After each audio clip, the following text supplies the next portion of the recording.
Hey guys, welcome back to another video. I'm Dana Davis and this is Day and Night Studio.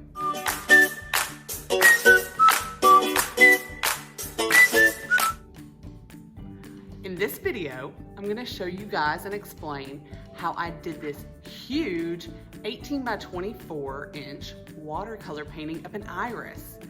I love how this turned out, but I struggled along the way, for sure. I'll explain how I got this soft, blurry background and the really sharp foreground of this iris. So stay tuned to the very end and see how I managed to work through those struggles. Okay, let's get right into it.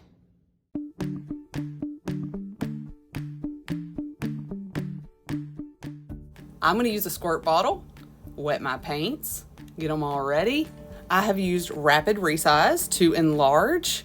Then I use my light box to transfer this onto my Arches 18 by 24 watercolor paper. And I wanted badly to mimic what I've been seeing on Jay Hunsung's YouTube channel. He has an amazing style I really respect.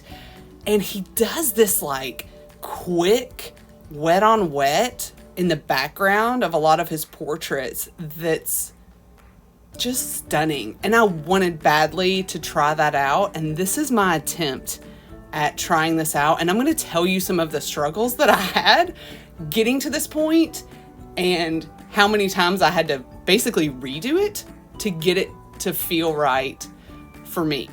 That's what we're going to do in this video. We just want to walk through a lot of the challenges that I had with this painting and the success, and hopefully it will help you trip up less than I did.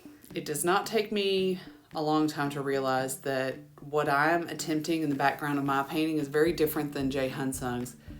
His backgrounds are typically abstract, mostly shape, color, and wet on wet. I was going to pull the wet on wet into my painting and utilize it, but I also have an element of realism in my background.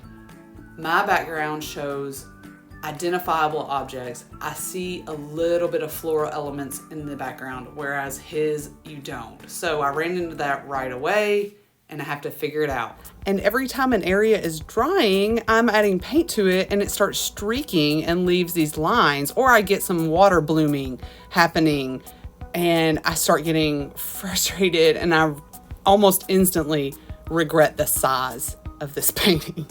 So as my students are in my class working on botanical illustrations, which is very similar to what I'm working on at my desk and using it as an example, I'm visibly frustrated and I'm wishing I had not put a background on this painting. But I also want to challenge myself and set a good example for my students that when you face some struggles, you have to persevere. When you see something that you want to try it and don't be afraid. So I'm kind of repeating that as a mantra to myself at my desk while I'm struggling with this painting and thinking, okay, if I was talking to myself, what would I be coaching myself through? And I would be saying, you know what? It's okay. You're going to figure it out. You just need to find a way to keep these areas wet longer and get these soft areas mapped out. And the biggest brush I had was this one that I'm using right now. So that also limited me.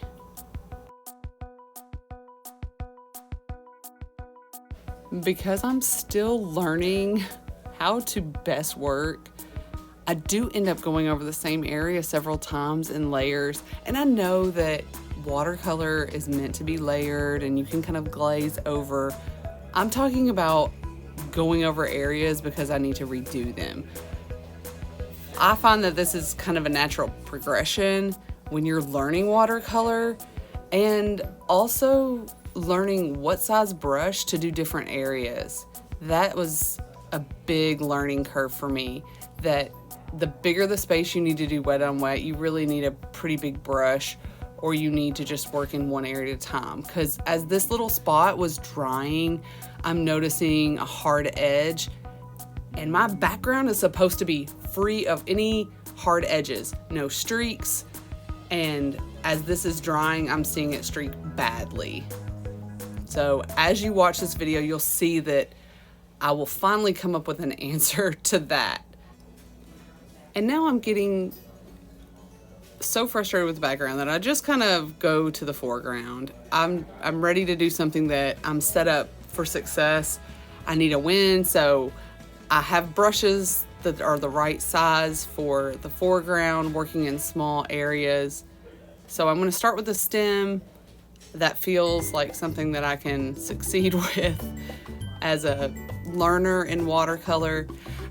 I'm sure most people, I guess, out here on YouTube's platform are kind of showing off their skills.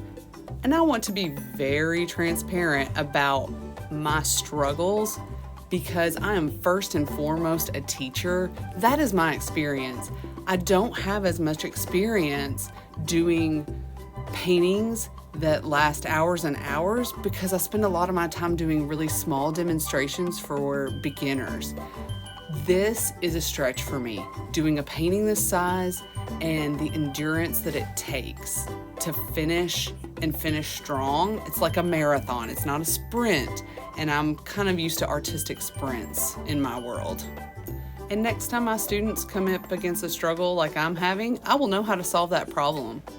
I think it's very important for art teachers at any level to be doing their own work and practicing and putting themselves in positions where they're being stretched. And that's exactly what this painting is going to do for me. And let me go ahead and address that I am using 2 different paint sets because I'm working in my classroom. My students use Windsor Newton Cotman series in this little palette that I have here, this white one, but I also brought my own from home, which is my professional Windsor Newton, just to give me more range with my color. And that's why you'll see me switch from one to another depending on what color I really want. We have done a lot of practice in our sketchbooks. We have watercolor sketchbooks, and to prepare for a botanical study like this, a painting of a flower basically for us in my class, we do a lot of fabric studies because the petals of flowers act a lot like drapery and fabric. So that's what I try to teach my students to know, that there are going to be peaks and valleys, and there's going to be hard edges and soft edges. And every time that there's a soft edge, that's going to turn the petal. Anytime it kind of rolls, that's going to be a soft edge. And just knowing the difference and the value between the peaks and valleys helps them a lot. And this is what they're going to see me do when I get into the petals of this iris. Okay, watch my hands go from the bottom of the screen. Now they're at the top of the screen because I have actually spun this painting around in order to access the top of the flower. I have to actually move my painting around and paint upside down. That doesn't mean I'm standing on my head. It just means I rotated my painting. This is a little trick that I learned in college, and I use it all the time and encourage all my students to do that too. And it's good. It just helps you catch mistakes. It also helps you reach those unreachable little areas. And what you've seen me do here is just go ahead and wet that surface. I'm using a wet on wet technique like in my videos from before. And if you are not familiar with that, go back and watch those and I'll explain more of that. But it was important to me to keep this area nice and soft. In this particular petal, there are 2 defined graded washes. So there are 2 areas in this petal where the pigment is saturated, and then I will add a little bit of water and kind of stretch the pigment across. So that's, I would say, the primary method, the primary technique I'm using right here. So as we get to the edge of the petal, I want the pigment, the paint, to be less and the water to be more. And at this point, I am still just concerned with the foreground. I'm thinking in my mind, what am I going to do with this background? it didn't really work the way I thought it would. So as I work on these petals, as I'm adding pigment, I'm brainstorming. I'm wondering what I'm gonna do with this background. So while I kind of wait and consider the possibilities that I need to employ for the background, I think I'm just gonna work on the stem, work on the petals. Those are things I know I have to do, and I feel equipped to do those things. So that's where I'm gonna spend some time now. I know that I have to finish up all of these petals. I know I have to kind of sure up the shape of my stem. I don't want to get wobbly, and punch in some dark glazes where I was not as confident before, but now that I've seen it all finished, I know that my darks need to get darker, and I need to bring up my contrast among all of these petals. And I say it a lot that details are dessert, so I have saved those till the end, and I'm ready to go in and refine. Add these little layers on this bud, these little paper layers that are wrapped tightly around it, and all of those things that I can see when my eyes are wide open, and I've been ignoring them and squinting for so long that I'm now pretty sure I need to go ahead and put those in while I work out the logistics of the background.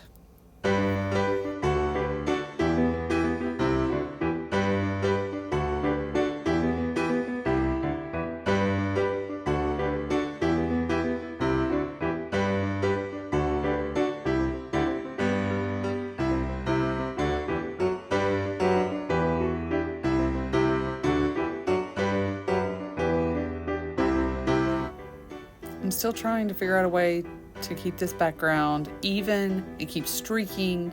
Every time I work on one area, it ruins another. And I have finally found the answer. I am going to use a rag cloth, and I'm going to wet the whole background at once and make it all evenly glossy and wet, and then work quickly adding in color and value. So I figured out that since I didn't have a brush large enough that I could really control well, a wet rag was what I needed. And that is what we do as art teachers. If we don't have the exact thing we need, and you can't wait to order it and wait for it to come in, you just have to improvise. And that's what I ended up doing, and it worked fine, and I'm really happy with the outcome. I got rid of all of those streaks and blooms from my watercolor drying too quickly or washing out my pigment, so I'm excited that I figured out that solution. I don't think that that's a solution I want to do forever, but it worked for this particular painting. During this stage, I'm just noticing some of the areas that seem kind of faded out. So I'm just putting a final glaze in those areas, popping in some punctuation, some contrast, some rich color that I think this painting needs. So I want to make sure that I see all of those things.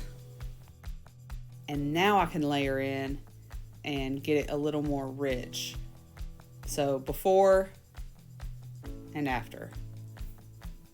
Now I'm eager to lay in more black in the background to sink the background into the distance to add some depth. And I've told more than one student, hey, like doing a black background on watercolor can be time consuming, it can get streaky, and here I go picking a picture with a predominantly dark background for me to paint. That's so typical. It's because it's interesting. Oh, the struggle of artists. Well, I hope to see you back. Like and subscribe. Have a blessed day.